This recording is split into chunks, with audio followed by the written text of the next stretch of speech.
I never thought I'd live to see the day when I felt like a stranger in my own family. After John passed, I told myself at least I still had my children.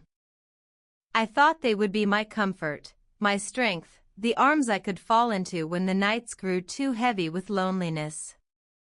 But life has a cruel way of teaching lessons you never wanted to learn.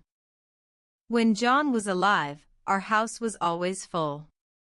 We had 3 children, and each corner of that home held their laughter, their cries, and their footsteps running down the hall. I cooked for them, mended their clothes, and sat up through the night whenever one was sick. John worked 2 jobs at times, and I took on sewing from neighbors just so we could make sure they had what they needed. We didn't live richly, but we gave them a childhood filled with love. We gave them everything we could.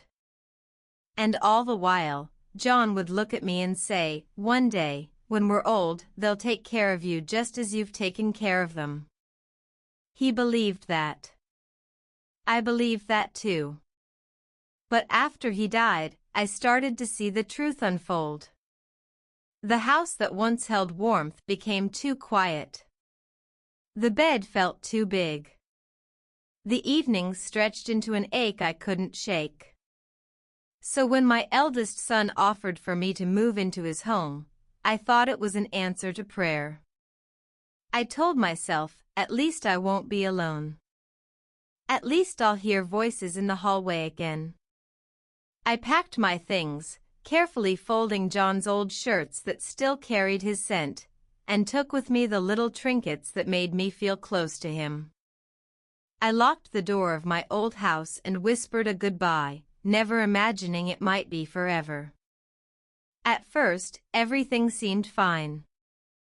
My grandchildren greeted me with smiles, and my daughter-in-law tried to make space for me in their busy lives. I helped with the cooking, the cleaning, the laundry. I didn't want to be a burden, I only wanted to feel useful, to give back. But soon, little things began to change.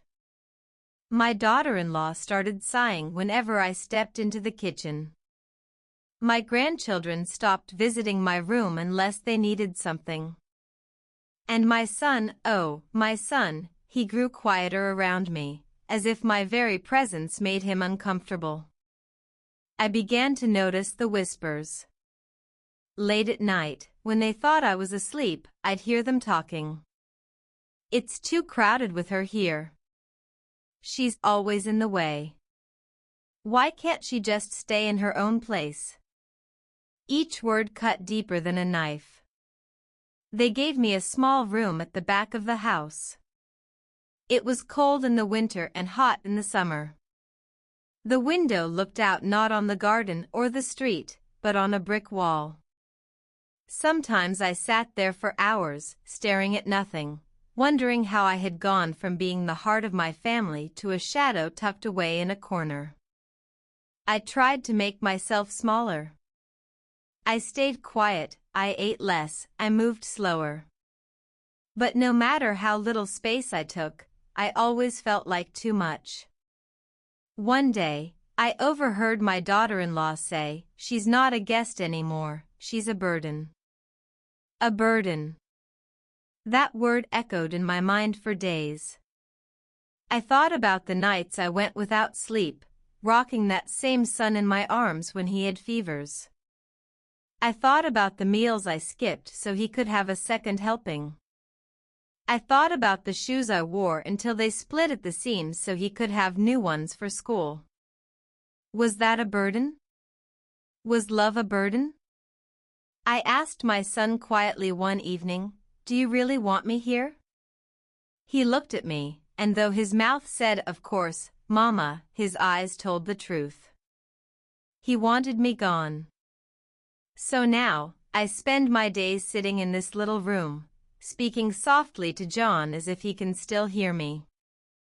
I tell him how empty I feel, how unwanted. I ask him if we did something wrong in raising them. Did we give too much? Did we make it too easy for them to forget us? I've stopped waiting for kindness from them. Instead, I find it in small places: the smile from a neighbor when I step outside, the little bird that perches on my windowsill and sings to me in the mornings. These tiny bits of grace remind me that I still matter, even if not to the people I gave my life to. I don't know how long I'll stay here. Maybe one day they'll ask me to leave outright. Maybe one day I'll gather my few things and go back to the quiet house John and I built. But until then, I will endure. Because that's what mothers do, we endure. Even when we are unwanted. Even when we are called a burden. And when my time comes, I will leave this world knowing one thing: I gave love freely, even when it wasn't returned. And perhaps, in some corner of their hearts, my children will remember that love. Maybe then, they will realize what they lost: not a burden, not an unwanted guest, but a mother who loved them with everything she had.